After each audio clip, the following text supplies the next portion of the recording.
Assalamualaikum warahmatullahi wabarakatuh. Bismillah, alhamdulillah, la hawla wa la quwata illa billah. Asyhadu an la ilaha illallah wahdahu la syarikalah, wa asyhadu anna sayyidana Muhammadan abduhu wa rasuluhu la nabiyya ba'dah. Allahumma salli wa sallim wa barik ala sayyidina Muhammadin imamil muttaqin wa ala alihi wa sahbihi ajma'in. Qala Allah Ta'ala fi kitabihil karim, a'udzu billahi minasyaitonir rajim, bismillahirrahmanirrahim, wasari'u ila maghfiratin min rabbikum wa jannatin 'arduha as-samawati wal ard u'iddat lil muttaqin. Shadaqallahul 'azim wa shadaqa rasuluhun nabiyil karim wa nahnu dzalika minasyahidin wasyakirin. Amma ba'd. Para pemirsa, kaum muslimin dan muslimat di sekitaran Manokwari dan sekitarnya yang saya hormati, bersyukur kepada Allah dengan mengucapkan alhamdulillahirabbil alamin, bersalawat kepada junjungan alam baginda Rasulullah Muhammad sallallahu alaihi wasallam biqaulina Allahumma shalli ala sayyidina Muhammad wa ala ali sayyidina Muhammad. Semoga kita mendapatkan pengakuan dari Rasulullah bahwa kita adalah umatnya, dan insyaallah akan mendapatkan syafaat dari beliau di yaumil qiyamah nanti. Para pemirsa sekalian yang saya hormati dan saya banggakan, alhamdulillah, hari ini kita telah melaksanakan puasa di bulan suci Ramadan 1446 Hijriah. Tentunya harapannya adalah hari ini seluruh rangkaian ibadah puasa kita diterima dan dikabulkan oleh Allah Subhanahu wa taala.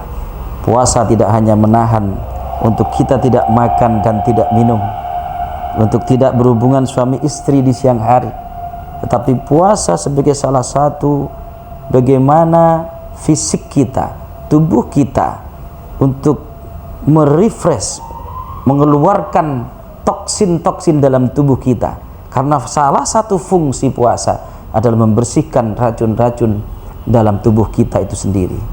Tetapi dari sisi pandangan Allah Subhanahu wa taala, rasa panas, suhu meningkat dalam tubuh kita ketika dipahami dari sisi religi, dari sisi agama, adalah itu bentuk bagaimana Allah menghapuskan segala dosa-dosa kita yang telah kita lakukan di waktu-waktu yang kemarin, di bulan-bulan yang kemarin.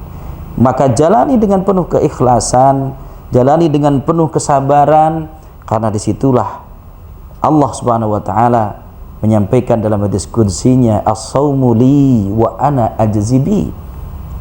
Allah Subhanahu wa taala menyampaikan, puasa itu hanyalah untukku dan aku sendiri yang akan membalas dengan pahala-pahala langsung kepada orang-orang yang berpuasa.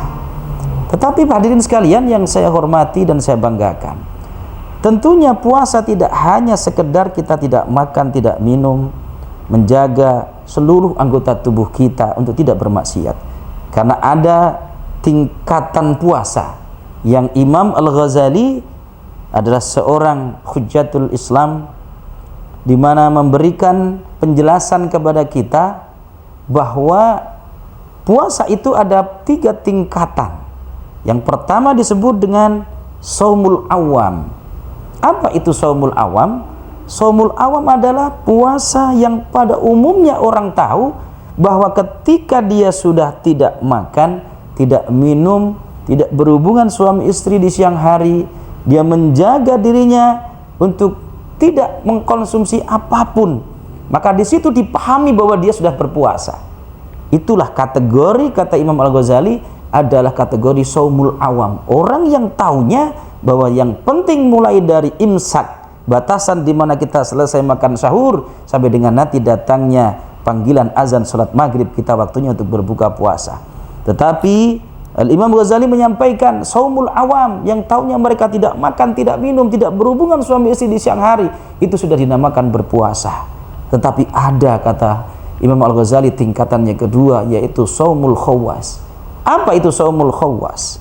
Adalah tingkatan yang khusus, puasanya orang yang khusus, ketika pemahaman tentang puasa tidak hanya menjaga tidak makan, tidak minum, tidak berhubungan suami istri di siang hari, tetapi dia juga menjaga bagaimana matanya untuk tidak bermaksiat, menjaga telinganya untuk tidak bermaksiat, menjaga seluruh anggota tubuhnya, tangan, kakinya, semuanya untuk tidak melakukan kemaksiatan yang dilarang oleh agama kita.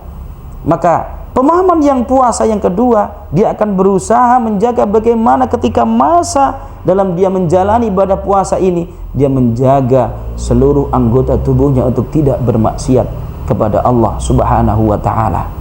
Lalu ada tingkatan puasa yang ketiga, yaitu puasa saumil khawasil khawas.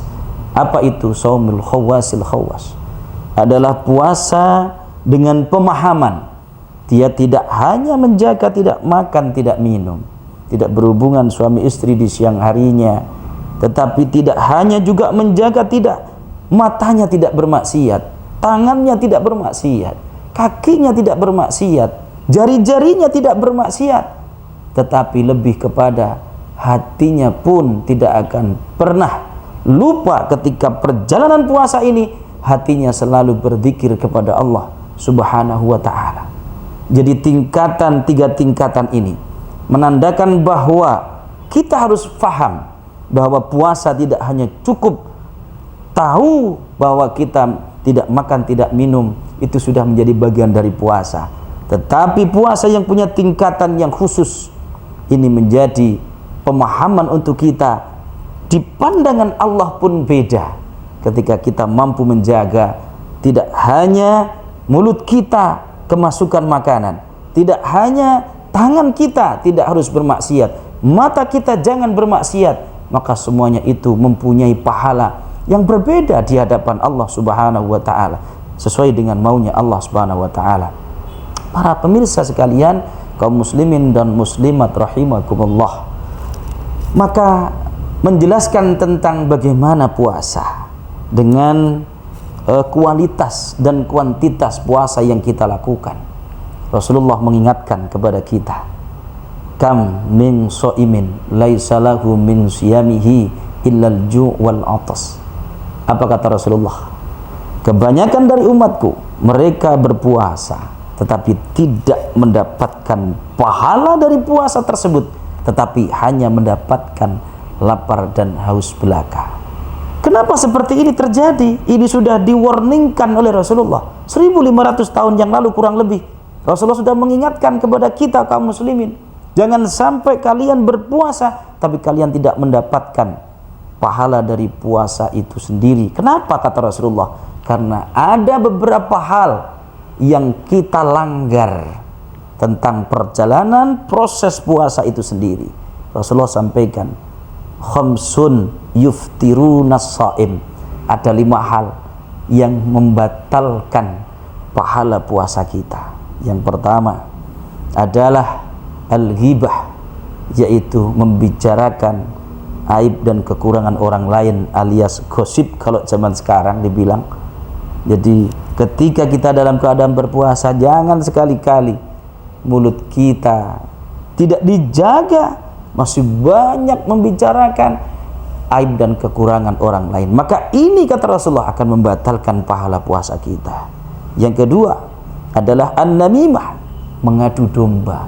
Sekali lagi, aktornya adalah lisan kita, jamaah sekalian. Kenapa? Terkadang kita ada rasa tidak enak dengan seseorang, kita bakar si A, kita bakar si B, akhirnya terjadi di situ adu domba, akhirnya terjadi suatu pertengkaran, pertikaian dan sebagainya karena ulah daripada lisan kita, bentuk daripada namimah, mengadu domba. Ini juga akan membatalkan pahala puasa yang kita dengan susah payah sudah tidak makan, tidak minum, tetapi kita nggak mendapatkan daripada pahala itu sendiri. Yang ketiga, Rasulullah Sallallahu Alaihi Wasallam menyampaikan al-kadhib. Apa al-kadhib? Tipu, dusta. Kalau orang bilang sekarang kabualan. Jadi tipu-tipu, karena kau berucap itu di hadapan Allah dipersaksikan. Malaikat-malaikat Allah mempersaksikan, Allah bersaksikan bahwa setiap ucapanmu ketika kamu berpuasa itu adalah doa para hadirin. Maka disitulah yang harus kita jaga. Yang keempat, apa yang membatalkan pahala puasa kita adalah an-nadru bisyahwat, yaitu melihat dengan syahwat. Jaga mata kita sebaik-baiknya, jangan sampai kita terjerembab kepada melihat suatu hal yang pornografi dan sebagainya yang diperturutkan, maka itu akan membatalkan. Yang kelima, yang terakhir adalah al-yaminul ghamus, persaksian palsu. Ini juga ulah daripada lisan. Ternyata banyak apa yang dilakukan oleh lisan ini menjadikan batalnya pahala puasa kita yang sudah susah payah untuk kita tahan tidak makan tidak minum, tetapi kita tidak mendapatkan pahala dari puasa yang kita lakukan karena hanya akan mendapatkan lapar dan haus belaka. Semoga sedikit pencerahan ini bisa menjadikan kita lebih baik dalam menjalani ibadah puasa di hari yang selanjutnya, agar kita dapat mendapatkan tidak hanya Allah menghapuskan dosa kita, tapi kita mendapatkan pahala yang berlipat ganda di hadapan Allah Subhanahu wa taala. Sedikit yang dapat saya sampaikan. Apabila ada baiknya, mari kita ambil isi kebaikan itu. Andai kata ada hal yang kurang berkenan, maafkan. Kebenaran hanyalah datangnya dari Allah, kekurangan hanyalah dari pribadi manusia, yaitu saya sendiri. Sekian yang dapat saya sampaikan. Kurang lebihnya mohon dimaafkan. Wallahul muwaffiq ila aqwamit thoriq. Ihdinas siratal mustaqim. Assalamualaikum warahmatullahi wabarakatuh. Allahumma laka sumtu wa bika amantu wa ala rizkika aftartu birahmatika ya arhamar rahimin.